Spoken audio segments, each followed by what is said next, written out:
छोटे से जंगल में हरे भरे पेड़ों खुशहाल पक्षियों के बीच टुनटुनी चिड़िया का एक प्यारा सा खेत था।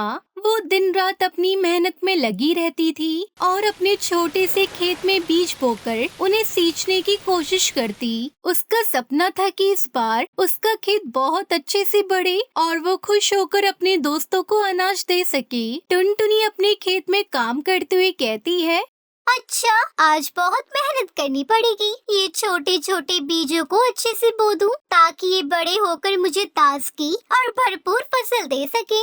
टुनटुनी चिड़िया का चेहरा खुशी से चमक रहा था। वो जानती थी कि उसकी मेहनत का फल मीठा होगा, लेकिन वो ये नहीं जानती थी कि किस तरह एक बड़ा तूफान उसकी सारी मेहनत को बर्बाद कर देगा। टुनटुनी बीजों को बोते हुए सोच रही थी, ये बीज बहुत खास है। इस बार का मौसम भी अच्छा है, खेत में पानी भी ठीक से मिल रहा है और सूरज की किरणें भी नरम है। बस अब तो मुझे उम्मीद है कि पौधे जल्दी ही बढ़ेंगे।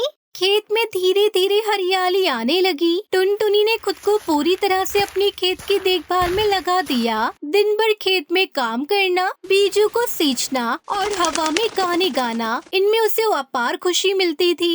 प्यारे से बीज बोए थे, अब हरियाली छाने लगी है। पानी से सींचा मैंने, सूरज भी मुस्कुराने लगा है। वो अपनी मेहनत के परिणाम का इंतजार कर रही थी, लेकिन अचानक एक दिन आसमान में घने बादल छा गए। धीरे धीरे बादल घने होते गए और तेज बारिश शुरू हो गई। पहले हल्की बारिश हुई, फिर आंधी और तूफान ने उसकी फसल को बर्बाद करना शुरू कर दिया। टुनटुनी चिड़िया ने घबराकर अपने खेत को बचाने की कोशिश की, लेकिन हवा के इस बदलाव को वो रोक नहीं पाई। हे भगवान, ये क्या हो रहा है? मेरा खेत तो पूरा बहने लगा। ये पानी कितनी जल्दी बढ़ रहा है, अब मेरा क्या होगा? वो खेत से भागते हुए अपने छोटे से घोंसले में जा पहुंची, लेकिन उसका दिल बहुत भारी था। उसकी मेहनत बेकार हो गई थी। आंधी और बारिश की वजह से उसके सारे पौधे उखड़ चुके थे और खेत में कीचड़ भर गया था। मुझे तो कभी नहीं पता था कि इतना बड़ा तूफान आ जाएगा। मैंने तो पूरी उम्मीद के साथ मेहनत की थी, लेकिन अब सब कुछ खत्म हो गया। कौन मेरी मदद करेगा?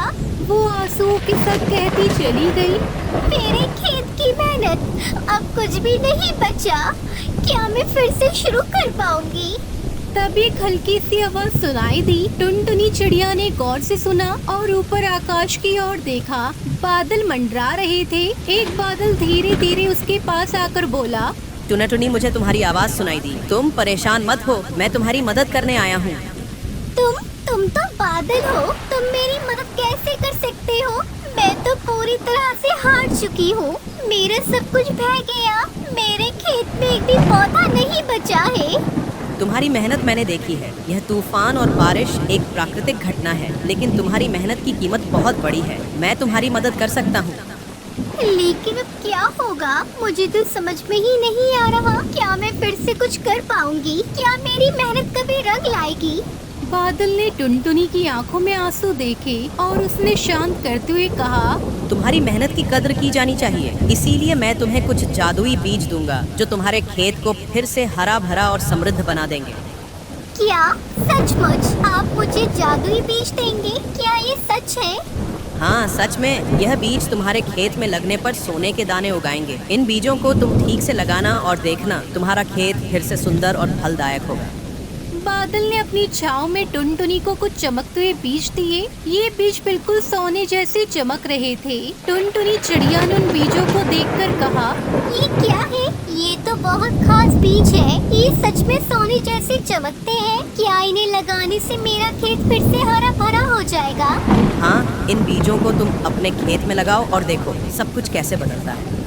टुनटुनी चिड़िया ने जादुई बीजों को अपने खेत में सावधानी से बो दिया। जैसे ही उसने बीज बोए, कुछ ही दिनों में चमत्कार होने लगा। बीजों ने अपना रंग बदला और झूमते हुए पौधे उगने लगे। पौधों पर सोने जैसे दाने चमकने लगे। टुनटुनी चिड़िया ने देखा कि उसके खेत में सोने के दाने झिलमिला रहे थे। अब उसे अपने खेत के साथ साथ जंगल में सभी जानवरों और पक्षियों को भी खुशहाल देखना था।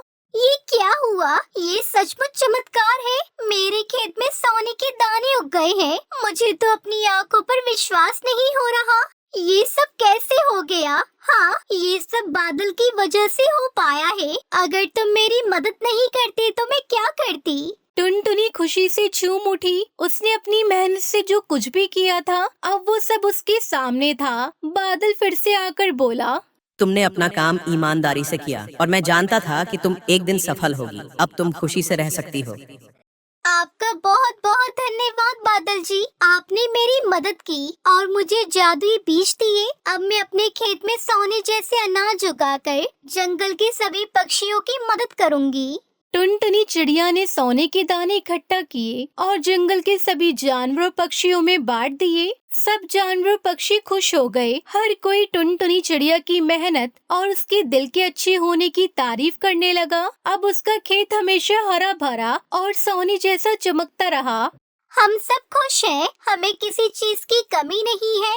मेहनत और प्यार से सब कुछ पाया जा सकता है। मैं तो बस इसी खुशी में जी रही हूँ। सभी पक्षियों ने टुनटुनी चिड़िया को धन्यवाद दिया और फिर से उसके खेत में खुशहाल समय बिताने लगे। इस तरह टुनटुनी चिड़िया का सपना साकार हुआ और वो हमेशा अपनी मेहनत और विश्वास के साथ आगे बढ़ती रही। रानी चिड़िया जंगल में चूड़ियाँ बेचकर अपना और अपने बीमार बेटे का गुजारा करती थी। चूड़ियाँ ले लो, रंग बिरंगी लाल हरी पीली नीली चूड़ियाँ ले लो। आओ नैन्सी कबूतरी, ये चूड़ियाँ खरीद लो, बहुत ही मजबूत हैं ये। नहीं रानी चिड़िया, मुझे चूड़ियों की कोई जरूरत नहीं है। मेरे पति जंगल की सबसे बड़ी दुकान से मेरे लिए चूड़ियाँ लेकर आए हैं, अलग अलग डिजाइन की। तुम्हारी तो वही पुरानी घिसी पिटी कांच की चूड़ियाँ हैं। ये कहकर नैन्सी कबूतरी वहाँ से चली जाती है। बेचारी रानी चिड़िया बहुत उदास हो जाती है क्योंकि काफी महीनों से उसकी चूड़ी कोई भी पक्षी नहीं खरीद रहा था।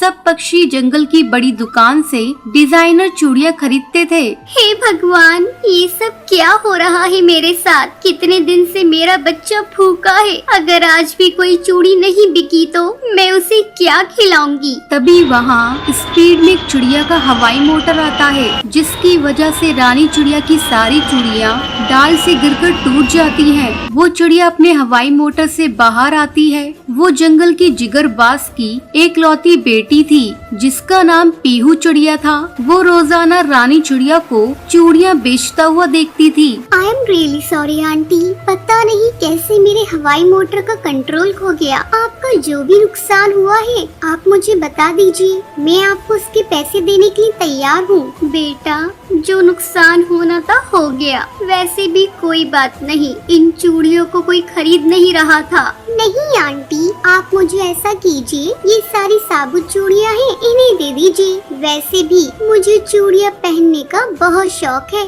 ये कहकर पीहू चिड़िया रानी चिड़िया से चूड़ियाँ खरीदकर उसे पैसे देकर वहाँ से चली जाती है। अब घर आकर वो रानी चिड़िया की गरीबी के बारे में सोचने लगती है। मुझे कैसे भी करके उन चिड़िया आंटी की मदद करनी होगी। वो कैसे धूप गर्मी में सारा दिन चूड़ियाँ बेचती हैं और कोई उनसे चूड़ियाँ खरीदता भी नहीं है। बेचारी बहुत ही ज्यादा गरीब है। अगले दिन पीहू चिड़िया फिर से रानी चिड़िया के पास जाती है। रानी आंटी, आज आप मुझे ज्यादा महंगी वाली चूड़ियाँ दीजिएगा। आपको पता है, मेरी वो सारी चूड़ियाँ मेरी सहेलियों ने ले ली, उन्हें बहुत पसंद आई। अब वो मुझसे और मंगवा रही हैं। ये सुनकर रानी चिड़िया बहुत खुश हो जाती है। बेटा, अभी तो मेरे पास यहाँ पर 2 दर्जन ही चूड़ियाँ हैं। ये महंगी वाली घर पर है, वहाँ से लानी होंगी। रानी आंटी, ऐसा कीजिए, आप मुझे अपने घर लेकर चलिए, मैं वहाँ से अपनी पसंद की चूड़ियाँ खरीद लूंगी। पीहू चिड़िया रानी चिड़िया को अपने हवाई मोटर में बिठाकर उसके घर जाती है। वो रानी चिड़िया का टूटा फूटा घोंसला और उसकी गरीबी देखकर बहुत दुखी होती है। रानी आंटी, ये बच्चा कौन है? पीहू चिड़िया, ये मेरा बेटा मुन्ना है। ये बहुत ही ज्यादा बीमार है। इसका इलाज कराने के लिए ही मैं सुबह शाम चूड़ियाँ बेचती हूँ, पर मैं असफल माँ हूँ, अपने बच्चे का इलाज नहीं करवा पा रही। ये सुनकर पीहू चिड़िया की आंखों में आंसू आ जाते हैं। रानी आंटी, आप ऐसा कीजिए, आपके पास जितनी भी चूड़ियाँ हैं वो सब आप मुझे दे दीजिए और ये लीजिए आपके पैसे। अब रानी चिड़िया के पास बहुत पैसे हो गए थे, जिससे वो अपने बेटे का इलाज आराम से करा सकती थी। ऐसे ही काफी दिन गुजर जाते हैं। रानी चिड़िया जंगल के बाजार में चूड़ियों से भरी टोकरी के साथ पीहू चिड़िया का इंतजार कर रही थी, लेकिन तभी वहाँ हवाई मोटर से पीहू चिड़िया का ड्राइवर कालू कौआ आता है। चिड़िया बहन, बीबी जी ने कहा है आपसे हर हफ्ते चूड़िया खरीदने के लिए। कालू भैया, पीहू चिड़िया क्यों नहीं आई है? वो कहाँ पर है? वो ठीक तो है ना? चिड़िया बहन, पीहू बीबी की शादी है आज, वो तो अपने ससुराल चली जाएंगी, लेकिन उन्होंने मुझसे बोला है आपका ख्याल रखने के लिए। ये सुनकर रानी चिड़िया की आंखों में आंसू आ जाते हैं। वो कालू कौवे के साथ पीहू चिड़िया के घर जाती है। पीहू चिड़िया शादी के जोड़े में तैयार खड़ी थी। बीबी जी, वो चिड़िया बहन आपसे मिलने आई है। हाँ कालू कौवे, उन्हें अंदर भेजो और चाय नाश्ते का इंतजाम करवाओ। नमस्ते रानी आंटी, कैसी हैं आप? रानी चिड़िया रोते हुए कहती है,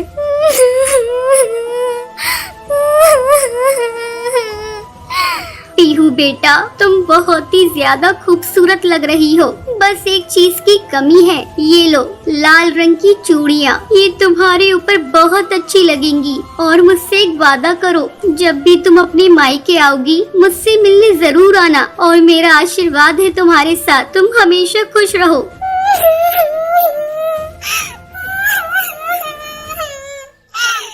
हाँ रानी आंटी, क्यों नहीं, आप मेरी माँ जैसी हैं। ये कहकर वो दोनों गले लग जाते हैं। सुंदरवन जंगल में कड़कनाथ नाम का एक कौवा रहता था। किसी बीमारी की वजह से जिंदगी के आखिरी वक्त से गुजर रहा था। कड़कनाथ अपने खानदान का अकेला कौवा है, जिसके घर में 2 नौकर हैं, टुनटुनी और बंटी कबूतर। कड़कनाथ सेठ को अब इस बात का एहसास हो गया है कि उसने जंगल के पक्षियों से बेईमानी कर जो पैसे कमाए हैं वो उसके काम नहीं आए। मरने के बाद उसकी सारी दौलत रिश्तेदारों के हाथ लग जाएगी, इससे भी उसको कोई फायदा नहीं था। कड़कनाथ सेठ की आखिरी ख्वाहिश ये है कि ये दौलत उसकी रूह की आजादी की वजह बने। इसके लिए कड़कनाथ सेठ टुनटुनी और बंटी कबूतर को बुलाता है और उनसे कहता है, बंटी कबूतर, टुनटुनी, तुम दोनों मेरे वफादार नौकर हो।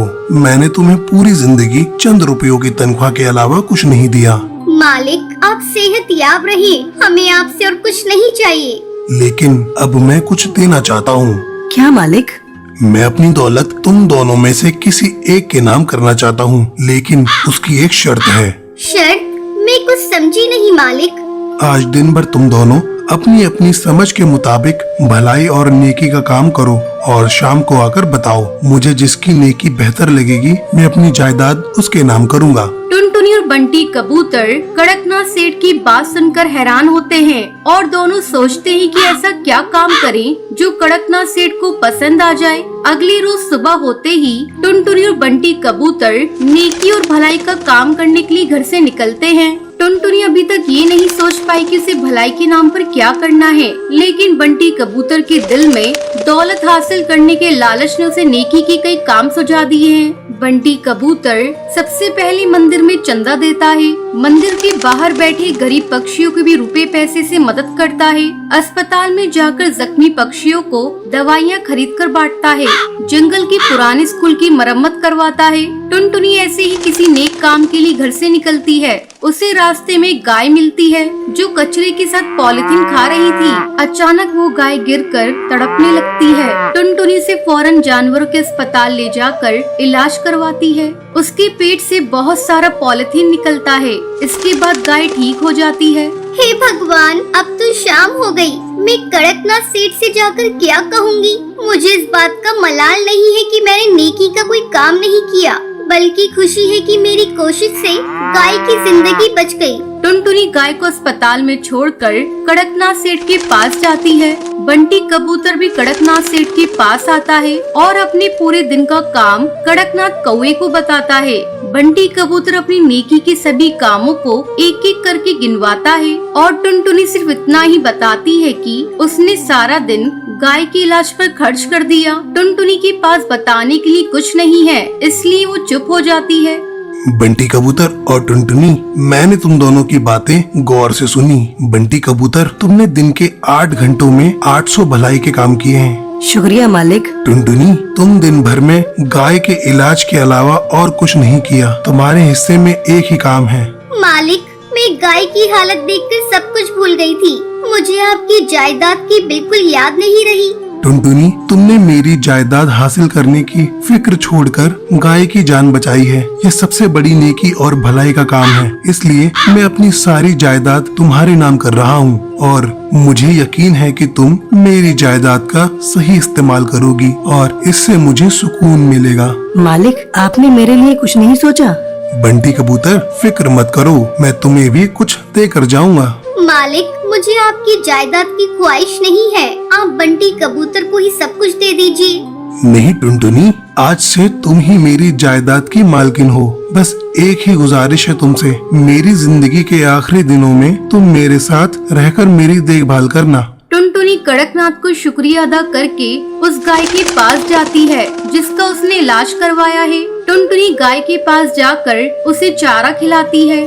गाय अब पूरी तरह से ठीक हो गई थी। ये सड़कों पर फिरने वाली आवारा गाय हैं, इसलिए वो उस गाय को कड़कनाथ के घर लेकर आती है और गाय के साथ खुद भी वहीं रहने लगती है। टुनटुनी अब एक बेटी की तरह कड़कनाथ की खिदमत करने लगती है। वक्त पर दवाई और खाना पीना देती है, गाय का ताज़ा दूध पिलाती है। टुनटुनी, तुम मेरी कितनी खिदमत करती हो, कभी आराम भी कर लिया करो। टुनटुनी, आज से तुम मुझे अब्बू जान कहोगी। ठीक है अब्बू जान, जब तक आप पूरी तरह से दुरुस्त नहीं हो जाते, मैं आराम नहीं करूँगी। टुनटुनी की खिदमत के सामने यमराज को भी झुकना पड़ा और कुछ ही रोज में कड़कनाथ बीमारी को शिकस्त देकर सेहत याब हो जाता है। टुनटुनी बेटी, अब तो डॉक्टर ने भी कह दिया है कि मेरी पूरी तरह सेहत दुरुस्त है। यह तुम्हारी वजह से मुमकिन हुआ है। नहीं अब्बू जान, आपके दुरुस्त होने में दवाइयों के साथ गाय के दूध का भी करिश्मा है। हाँ बेटी, गाय के दूध ने मेरे जैसे बीमार के लिए जड़ी बूटी का काम किया है, बेजान जिस्म में जान डाल दी है। हाँ अब्बू, जब एक गाय ये करिश्मा कर सकती है तो हजारों लाखों गाय इस मुल्क को बदल सकती है। टुनटुनी, गाय हमारे लिए ऊपर वाले की नेमत है। आज से हम अपनी जिंदगी और दौलत गायों की खिदमत में लगाएंगे। कड़कनाथ सेठ और टुनटुनी मिलकर गाय की खिदमत को ही अपनी जिंदगी बना लेते हैं। ये कहानी है सीतापुर गांव के एक छोटे से जंगल में रहने वाली टुनटुनी चिड़िया की, जो अपनी माँ के साथ उसी जंगल में एक आम के पेड़ पर रहती थी। टुनटुनी चंचल थी, लेकिन वो चीजों को जल्दी समझ नहीं पाती थी। टुनटुनी की माँ गरीब थी और वो बहुत मुश्किल से अपना और टुनटुनी का खर्चा उठाती थी। टुनटुनी की माँ मेहंदी बेचने का काम करती थी। टुनटुनी की माँ का नाम टूनी था। एक दिन जब टुनटुनी अपनी सहेलियों के साथ खेल रही थी, तब एक सहेली पिंकी चिड़िया ने टुनटुनी से कहा, सुन टुनटुनी, हम सब मेहंदी सीखने जाएंगे, तू भी चल हमारे साथ। नहीं, मैं नहीं जा सकती। क्यों नहीं जा सकती तू? क्योंकि मेरी माँ के पास इतने पैसे नहीं है। ये कहते हुए टुनटुनी चिड़िया की आंखें भर आई थी। तभी एक दूसरी सहेली ने टुनटुनी से कहा, टुनटुनी, तू नहीं जा सकती तो कोई बात नहीं। अगले दिन टुनटुनी की सारी सहेलियां मेहंदी सीखने के लिए चली गई। जब टुनटुनी की माँ अपने घोंसले में पहुंची, तो उसने जो देखा वो देखकर उसे बहुत दुख हुआ। टूनी चिड़िया टुनटुनी को रोता देखकर घबरा जाती है और उससे पूछती है, क्या हुआ टुनटुनी? पहले टुनटुनी कुछ नहीं कहती, फिर माँ के बहुत पूछने पर वो अपनी सहेलियों के साथ हुई बात के बारे में बताती है। टुनटुनी अपनी माँ से कहती है, माँ, हम इतने गरीब क्यों हैं?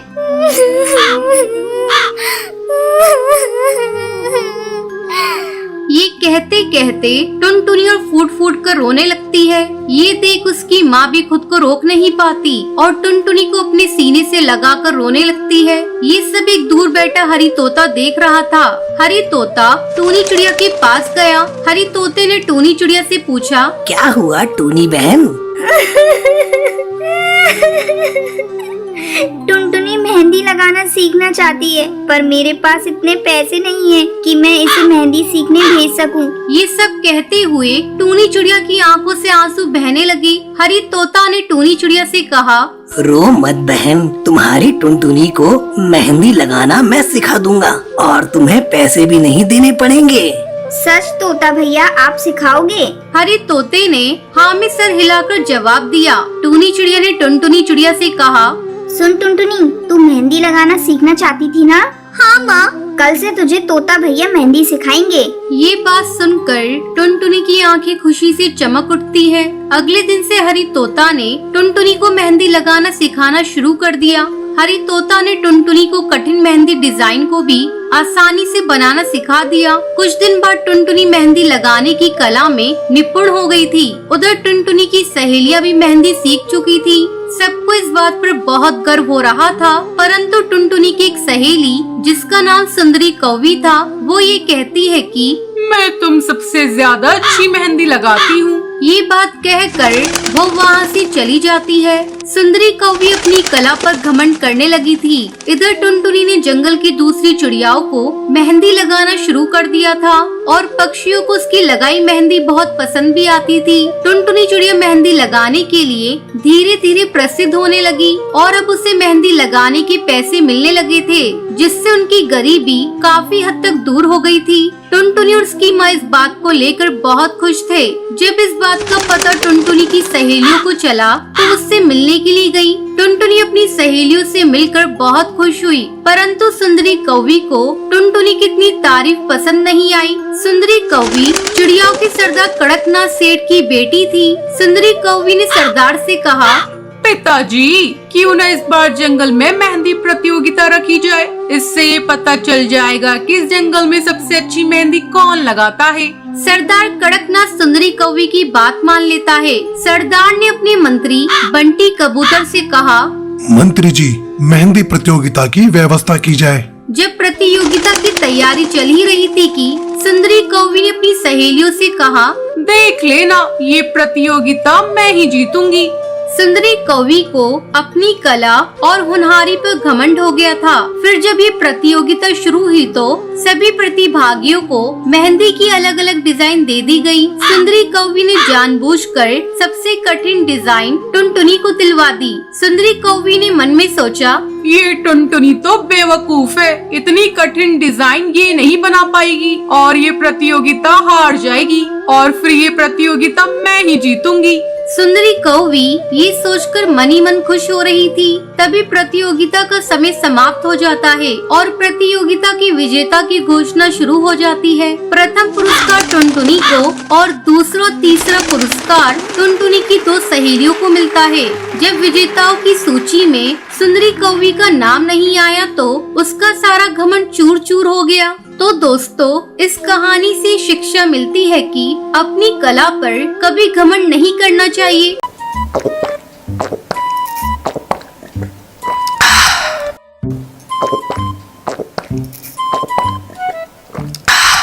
सुंदरवन जंगल में टोनी चिड़िया अपनी बेटी टुनटुनी के साथ रहा करती थी। टोनी चिड़िया गन्ने की खेती किया करती थी। वो बहुत ही मेहनती थी। कड़ी मेहनत करके वो गन्ने उगाती, पर उसे गन्ने की अच्छी कीमत नहीं मिल पाती थी। गन्ने बेचकर उसे जो पैसे मिलते उससे वो अपना गुजारा करती थी। एक दिन जब टोनी चिड़िया अपने खेत पर जा रही थी तब उसकी बेटी टुनटुनी उससे कहती है, माँ, आज मैं आपके साथ खेत पर चलूंगी। अरे बिटिया, तू खेत पर जाकर क्या करेगी? मैं तो खेत में काम करूंगी और तू बैठी बैठी अकेली बोर हो जाएगी। नहीं माँ, आज तो मैं आपके साथ चलूंगी खेत पर। चलकर मैं भी आपके साथ काम कर लूंगी। तो ठीक है, चल मेरे साथ। टुनटुनी अपनी माँ के साथ खेत पर चली जाती है। खेत में गन्ने की फसल लहरा रही थी। टुनटुनी अपने गन्ने के खेत पर आकर बहुत खुश थी। वो अपनी माँ से पूछती है, माँ, आप इतने सारे गन्नों का क्या करोगी? तब टोनी उसे बताती है,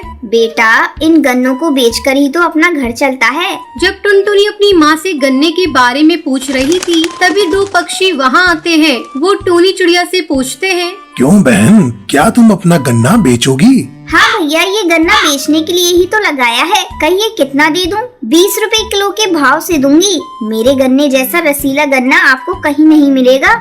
अरे टुनी बहन, हम लोगों को 50 किलो गन्ना लेना है, लेकिन तुम्हारा भाव तो बहुत ज्यादा है। हम लोग 15 रुपए किलो के भाव से लेंगे।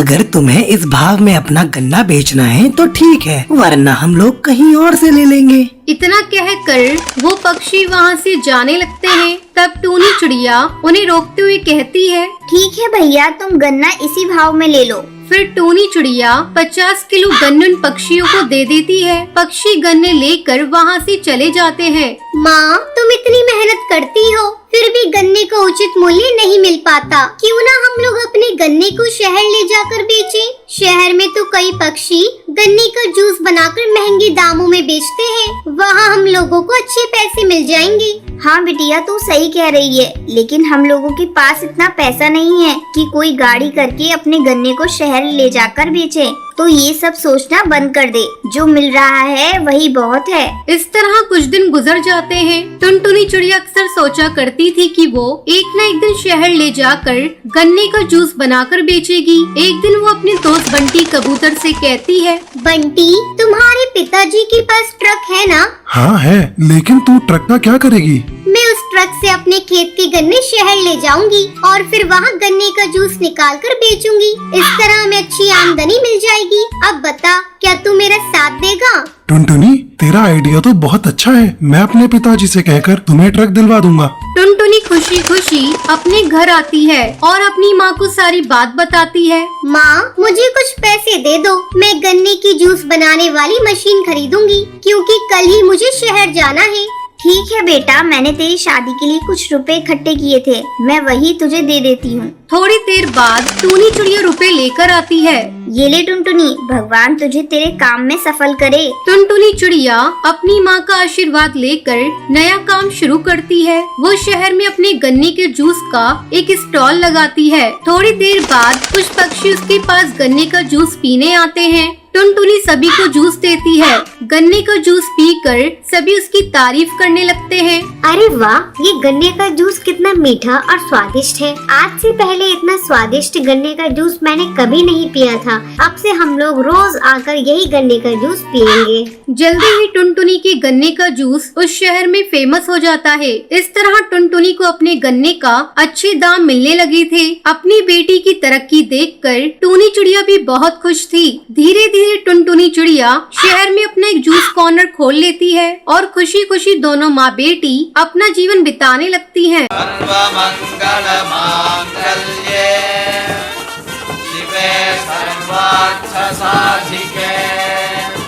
एक घने जंगल में टुनटुनी चिड़िया अपने पति बंटी कबूतर के साथ रहती थी। उसकी एक बेटी थी जिसका नाम टूनी था। टुनटुनी चिड़िया और बंटी कबूतर मजदूरी करते थे। उन्हें मजदूरी करके जो भी पैसे मिलते थे उनमें से वो आधे पैसे अपनी बेटी की शादी के लिए जमा करते थे और आधे पैसे से अपना घर चलाते थे। समय गुजरता रहा और टूनी चिड़िया बड़ी हो गई। एक दिन टुनटुनी चिड़िया अपने पति बंटी कबूतर से कहती है, देखिए जी, अपनी टूनी चिड़िया बड़ी हो गई है। बिरादरी में कोई अच्छा वर ढूंढना शुरू कर दो और अपने सगे संबंधियों में भी ये बात बता दो। हम अपनी बेटी की शादी करना चाहते हैं। अगर उनकी नजर में कोई योग्य वर हो तो हमें बताएं। यदि हम लोग किसी को कुछ नहीं बताएंगे तो उन्हें कैसे पता चलेगा हम अपनी बेटिया टूनी की शादी करना चाहते हैं। टुनटुनी, तुम बात तो सही कह रही हो, लेकिन अभी हमारे पास इतने पैसे नहीं है कि हम अपनी बेटी टूनी की शादी धूमधाम से कर सके, और दहेज भी तो देना होगा। इतना सब कुछ कहाँ से होगा? टूनी के पापा, इस तरह हम लोग अपनी बेटी को कब तक घर बिठा कर रखेंगे? कुछ तो करना ही होगा। तुम ऐसा करो, साहूकार कड़कनाथ से जाकर कुछ पैसे उधार लाओ। धीरे धीरे हम लोग उसका उधार चुका देंगे। ठीक है टूनी की माँ, मैं कल ही जाकर साहूकार कड़कनाथ से बात करता हूँ। बंटी कबूतर टुनटुनी चिड़िया की बातों में अपनी सहमति जताता है और अगले दिन साहूकार कड़कनाथ कौवे के पास जाता है। साहूकार जी, मेरी बेटी विवाह योग्य हो गई है। मैं अपनी बेटी की शादी करना चाहता हूँ, पर पैसे थोड़े कम पड़ रहे हैं। अगर आप उधार दे देते तो मैं अपनी बेटी की शादी धूमधाम से कर पाता। ठीक है बंटी कबूतर, पैसे तो मैं तुम्हें दे दूंगा, पर तुम गिरवी रखने के लिए क्या लाए हो? मैं बिना गिरवी रखे किसी को पैसे नहीं देता। अगर कहीं तुम मेरे पैसे लेकर मुकर गए तो मैं कहाँ जाऊँगा मांगने? तुम्हारे पास यदि कुछ है तो गिरवी रख कर पैसे ले जाओ। बंटी कबूतर निराश मन से अपने घर वापस लौट आता है। और सारी बात अपनी पत्नी टुनटुनी को बताता है। अब क्या होगा जी? हम लोगों के पास तो गिरवी रखने के लिए कोई सामान भी नहीं है। क्यों ना हम लोग ऐसा करें, अपना घर साहूकार के पास गिरवी रख दें। कम से कम अपनी बेटी का घर तो बच जाएगा। हम लोग और ज्यादा मेहनत करेंगे, फिर साहूकार को उधार चुका देंगे। हाँ, तुम बात तो सही कह रही हो। मैं कल ही अपने घोंसले के कागज लेकर साहूकार के पास जाता हूँ। अगले दिन बंटी कबूतर अपना घर साहूकार के पास गिरवी रखकर पैसे ले आता है।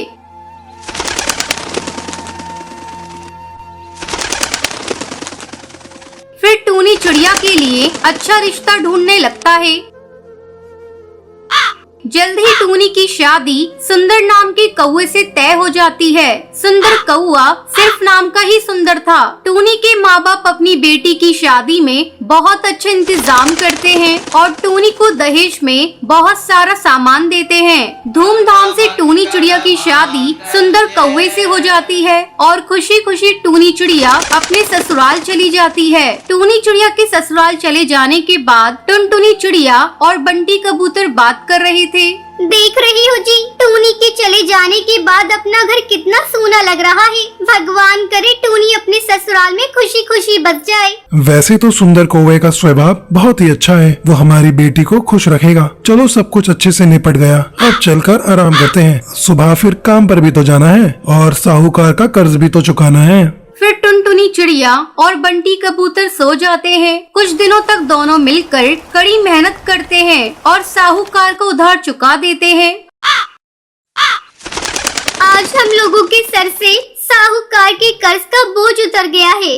फिर टुनटुनी चिड़िया और बंटी कबूतर खुशी खुशी रहने लगते हैं। टुनटुनी चिड़िया की शादी बंटी कबूतर से हुई थी। शादी के बाद टुनटुनी चिड़िया अपने ससुराल आ गई। वो बहुत खुश थी, लेकिन उसकी खुशी ज्यादा देर तक टिकी नहीं। टुनटुनी चिड़िया का पति रोज रात को घर देर से आता। एक दिन टुनटुनी अपने पति का इंतजार करते करते सो गई। अगली सुबह उसकी सास उसके कमरे में आती है और चिल्लाते हुए कहती है, हा, देखो तो महारानी जी कैसे आराम फरमा रही हैं। अरियो निकम्मी, तेरे मायके में सभी देर तक सोते होंगे। मैं कब की जग चुकी हूँ और चाय का इंतजार कर रही हूँ। तू है कि यहाँ घोड़े बेचकर सो रही है। माँ जी, आप पता नहीं आज मेरी नींद कैसे नहीं खुली। माँ जी, मैं अभी आपके लिए चाय बनाकर ला रही हूँ। टुनटुनी चिड़िया किचन में चाय बनाने चली जाती है। थोड़ी देर बाद वो चाय बनाकर अपनी सास को देती है। माँ जी, ये लीजिए आपकी चाय। माँ जी, बंटी कबूतर कहीं दिखाई नहीं दे रहा है। मैंने उसके लिए भी चाय बनाई है। मेरा बेटा तो कब का दुकान चला गया। तुझे सोने से फुर्सत मिले तब ना। जा अब जाकर खाना पका। चिड़िया सर झुकाकर खाना बनाने चली जाती है। शाम को बंटी जब घर आता है तब टुनटुनी उससे कहती है, आप मुझसे हर समय उखड़े उखड़े क्यों रहते हैं जी? जब से शादी हुई है आप मुझसे सीधी मुंह बात भी नहीं करते। मुझसे कोई गलती हो गई है क्या? तेरी माँ से मैंने दहेज में कार मांगी थी, उसने वो भी मुझे नहीं दी। ऐसा कर, तू कल ही अपने मायके चली जा और एक नई चमचमाती कार लेकर आ। आपको तो पता है जी, मेरे माँ बाप कितने गरीब हैं। इतनी महंगी कार वो आपको कहाँ से देंगे? तब टुनटुनी की सास भी उसे खरी खोटी सुनाने लगती है। जब तेरे माँ बाप को दहेज देने की औकात नहीं थी तो बेटी पैदा क्यों की? मेरे बेटे ने अपना फैसला सुना दिया है। तू कल ही अपने मायके चली जा और कार लेकर वापस आना। अगले दिन टुनटुनी चिड़िया रोते रोते अपने मायके पहुंचती है। तब टुनटुनी की माँ टूनी उसे देखकर कहती है, अरे टुनटुनी बेटी, तू यहाँ क्या हुआ? तू अकेली ही आई है क्या? दामाद जी नहीं आए? कहीं दिखाई नहीं दे रहे? माँ, छोड़ो ये सब बातें। मुझे जल्दी से एक कप चाय बनाकर पिला दो। अभी मुझे कुछ दिन मायके में रहना है, फिर ससुराल चली जाऊंगी। ठीक है बेटा, तू बैठ, मैं तुझे अभी चाय बनाकर पिलाती हूँ। इस तरह कुछ दिन गुजर जाते हैं। एक दिन टूनी चिड़िया अपनी बेटी टुनटुनी चिड़िया से पूछती है, बेटी क्या बात है? तुझे मेरी कसम, कोई बात है तो बता। दामाद जी से तेरा झगड़ा हुआ है क्या? टुनटुनी चिड़िया माँ को कुछ नहीं बताती। वो अंदर ही अंदर घुट रही थी। उसे पता था अगर वो अपनी माँ को सच्चाई बता देगी तो उसकी माँ जीते जी मर जाएगी। एक दिन टूनी की पड़ोसन सुंदरी कौवी उसके घर आती है। अरे टूनी, देख रही हो बहुत दिनों से तेरी बेटी यहाँ पड़ी हुई है। इसका ससुराल जाने का कोई इरादा नहीं है क्या? ऐसा कर, तू उसे जल्द से जल्द ससुराल भेजने का इंतजाम कर। कब तक ऐसे अपने मायके में पड़ी रहेगी? इतना कहकर फिर सुंदरी कौवी वहाँ से चली जाती है। उसके जाने के बाद माँ, मैं कल ही अपने ससुराल चली जाऊंगी, तुम चिंता मत करो। सुंदरी आंटी की बातों का बुरा मान गई। उसने क्या गलत कहा? बेटियां तो ससुराल में ही अच्छी लगती हैं। अगले दिन टुनटुनी चिड़िया अपने ससुराल चली जाती है, लेकिन उसकी सास उसे घर में घुसने नहीं देती। अरे करमजली, तू कार लेकर आई है, बिना लाए मैं तुझे घर में घुसने नहीं दूंगी। तू यहाँ से चली जा, मैं अपने बेटे की दूसरी शादी करूंगी। टुनटुनी चिड़िया इस अपमान को बर्दाश्त नहीं कर पाती और वो जाकर कुएं में कूद जाती है और उसकी मौत हो जाती है। उसके मरने की खबर जब टूनी चिड़िया को पता चलती है, तब वो जल्दी टुनटुनी के ससुराल आती है। वहाँ टूनी चिड़िया की पड़ोसन हरिका की टूनी चिड़िया को रोता देखकर उससे कहती है, बहन जी, आपकी बेटी को उसके जालिम ससुराल वालों ने दहेज के कारण मार दिया। वो लोग उसे बहुत सताते थे, रोज रोज का अपमान कितना सहती बेचारी। आखिर उसने कुएं में कूदकर अपनी जान दे दी। मैं इन जालिमों को नहीं छोड़ूंगी, इन्होंने मेरी फूल सी बच्ची को मार डाला। टूनी चिड़िया पुलिस बुलाकर उन सबको गिरफ्तार करवा देती है। वो अपनी बेटी की तस्वीर के सामने खड़ी होकर उससे माफी मांगती है।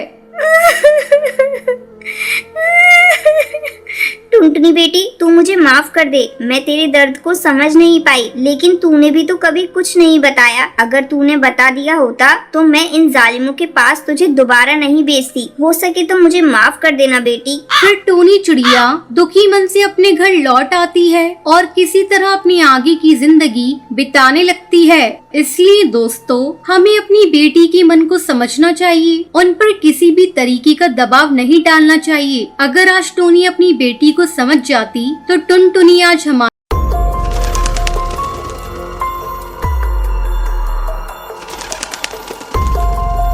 हमेशा की तरह टुनटुनी चिड़िया और बंटी कबूतर एक पार्क में बैठकर बातें कर रहे थे। अचानक बंटी कबूतर टुनटुनी चिड़िया से कहता है, टुनटुनी, आखिर कब तक हम लोग इस तरह छिप छुपाकर मिलते रहेंगे? मैं तुमसे शादी करना चाहता हूँ। कल तुम तैयार रहना, मैं तुम्हें अपनी माँ से मिलवाने ले चलूंगा। पर बंटी, मेरे माँ बाप नहीं है। मैं एक अनाथ चिड़िया हूँ। बचपन में ही मेरे माँ बाप गुजर गए थे।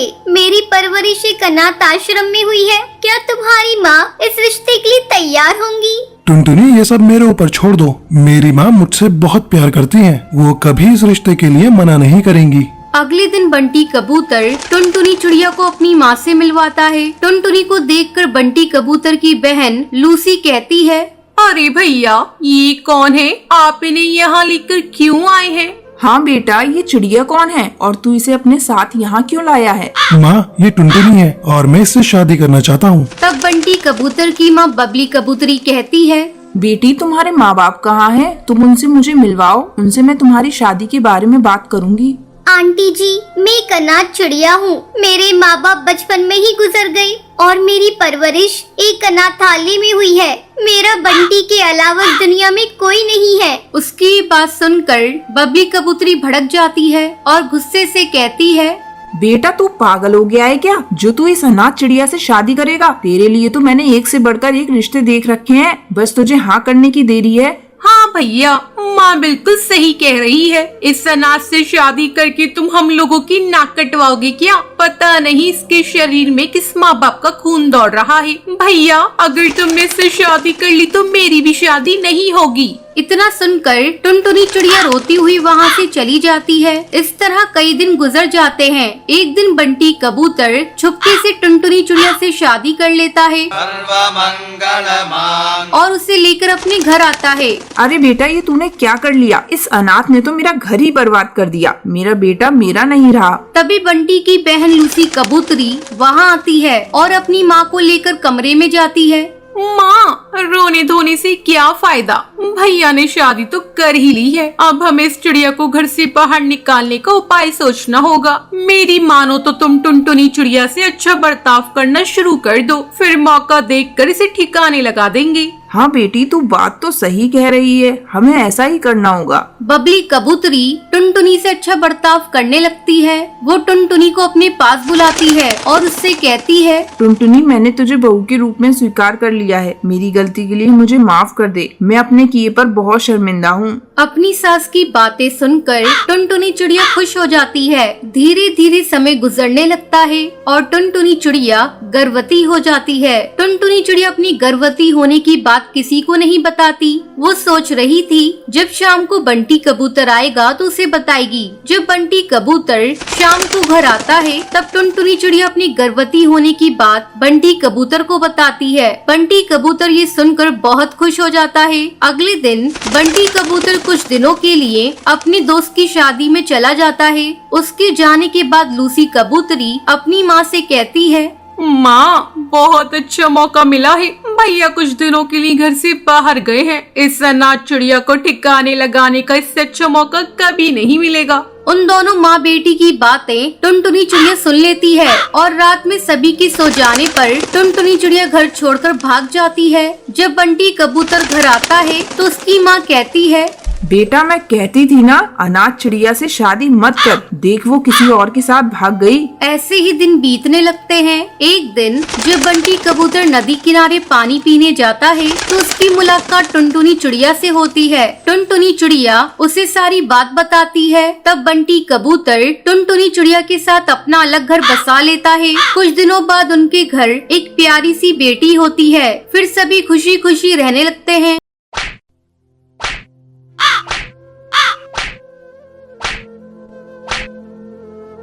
एक जंगल में टुनटुनी चिड़िया अपने पति बंटी कबूतर के साथ रहती थी। गर्मी के दिन शुरू हो गए थे। एक दिन टुनटुनी चिड़िया 2 अंडे देती है। दोनों पति पत्नी अंडे की बहुत ही सावधानी से देख रेख कर रहे थे। ऐसे में टुनटुनी बंटी कबूतर से कहती है, अजी सुनते हो, गर्मी अब धीरे धीरे बढ़ रही है। हम लोगों ने तो इतने दिनों तक इस घास फूस के घोंसले में अपना जीवन काट लिया, लेकिन अब तो हमारे इन अंडों से हमारे बच्चे कुछ ही दिनों में बाहर आ जाएंगे। इस गर्मी को मेरे नन्हे नन्हे बच्चे कैसे सहेंगे? बच्चों को गर्मी न सताए, इसके लिए हमें अभी से कुछ उपाय करने होंगे। तुम ठीक कह रही हो, इस बार गर्मी कुछ ज्यादा ही पड़ रही है, लेकिन कुछ समझ नहीं आ रहा है इस गर्मी से बचने के लिए क्या करूं। खैर, तुम चिंता मत करो, मैं कुछ न कुछ उपाय करता हूं। तुम भी सोचो, शायद हम दोनों के दिमाग में कुछ न कुछ आइडिया मिल जाए। इस तरह दोनों अपने बच्चे को लेकर परेशान थे। वो अपने बच्चे को जरा भी तकलीफ होने देना नहीं चाहते थे। ऐसे ही कुछ दिन गुजर जाते हैं और एक दिन टुनटुनी के बच्चे अंडे से बाहर आ जाते हैं। टुनटुनी अपने प्यारे प्यारे बच्चों को देखकर बहुत खुश हो रही थी। देखो जी, अपने बच्चे कितने प्यारे हैं, किसी की नजर ना लगे। इतना कहकर टुनटुनी अपने बच्चों को प्यार करने लगती है। एक दिन जब बंटी कबूतर भोजन की तलाश में जा रहा था तभी उसे एक तालाब दिखाई देता है।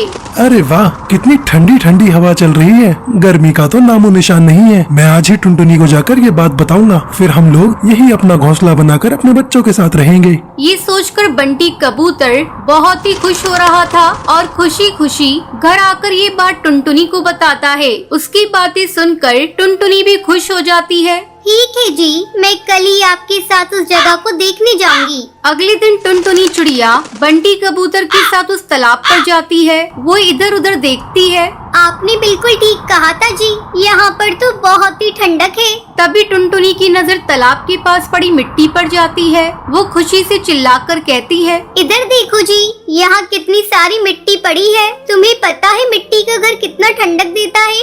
गर्मी में हम इसी मिट्टी से अपना मटका घर बनाएंगे। उसकी ये बातें सुनकर बंटी कबूतर कहता है, अरे टुनटुनी, तुम्हारे दिमाग का तो कोई जवाब नहीं। तुम्हारा आइडिया तो बहुत अच्छा है। फिर दोनों मिलकर अपना मटका घर बनाते हैं और फिर बच्चों के साथ तालाब के किनारे वाले पेड़ पर रहने लगते हैं। इधर जंगल के पक्षी भीषण गर्मी से परेशान थे। एक दिन कालू कौवा तालाब पर पानी पीने जाता है। अरे ये क्या, यहाँ टुनटुनी चिड़िया तो मटका घर बनाकर आराम से रह रही है। वो टुनटुनी चिड़िया की मटके घर के पास जाकर आवाज लगाता है। टुनटुनी बहन, अरे ओ टुनटुनी बहन, तुम तो बहुत ही चालाक निकली। तुम यहाँ तालाब के किनारे मटका घर बनाकर रह रही और मैं वहाँ गर्मी से जल रहा हूँ। तुमने हम पक्षियों के साथ अच्छा नहीं किया। तुम मेरे लिए भी एक ऐसा ही मटका घर बना कर दो। अगर तुमने ऐसा नहीं किया तो मैं तुम्हारा मटका घर तोड़ दूंगा। कालू भैया, ये तुम कैसी बातें कर रहे हो? अगर तुम्हें भी यहाँ रहना है तो तुम भी अपना मटका घर बना कर रहो। तुम्हें किसने रोका है? तुम्हें तो पता है मेरे छोटे छोटे बच्चे हैं, मेरे पास इतना समय नहीं है मैं तुम्हारे लिए मटका घर बना कर दूँ। तू कान खोल कर सुन ले चिड़िया, अगर तूने मेरा मटका घर नहीं बनाया तो इसका अंजाम तू भुगतने के लिए तैयार रहना। तुम्हें तो पता है मैं कितना खतरनाक हूँ। कोई भी मेरे काम को करने से मना करता है तो मैं उसका नामो निशान मिटा देता हूँ। अभी तो मैं जा रहा हूँ, 2 दिनों बाद आऊँगा। उस समय मेरा मटका घर तैयार मिलना चाहिए। इतना कहकर कालू कौआ वहाँ से चला जाता है। क्या करूँ, कुछ समझ में नहीं आ रहा है। लगता है मुझे अब कालू कौवे का मटका घर बनाना ही पड़ेगा। अब टुनटुनी चिड़िया धीरे धीरे मिट्टी इकट्ठा करती है और कालू के लिए एक मटका घर बनाती है। 2 दिन बाद कालू कौवा फिर से आता है। क्यों रे टुनटुनी, तूने मेरा मटका घर बना दिया? हाँ कालू भैया, वो देखो मैंने तुम्हारा मटका घर बना दिया है। कालू कौवा अपने मटके घर में जाकर बहुत खुश हो जाता है। आहा, इस मटके घर में तो बहुत ही ठंडक है। अब तो मुझे भी गर्मी नहीं लगेगी। अगर मैंने इस चिड़िया को इतना डराया नहीं होता तो ये मेरा मटका घर बनाकर नहीं देती। इस तरह कालू कौवा अपने मटके घर में रहने लगता है। जब जंगल के पक्षी को ये बात पता चलती है तो वो भी अपना मटका घर बनाकर खुशी खुशी वहाँ रहने लगते हैं। ये सब देखकर टुनटुनी चिड़िया बहुत ही खुश हो जाती है और सभी के साथ मिलजुल कर रहने लगती है।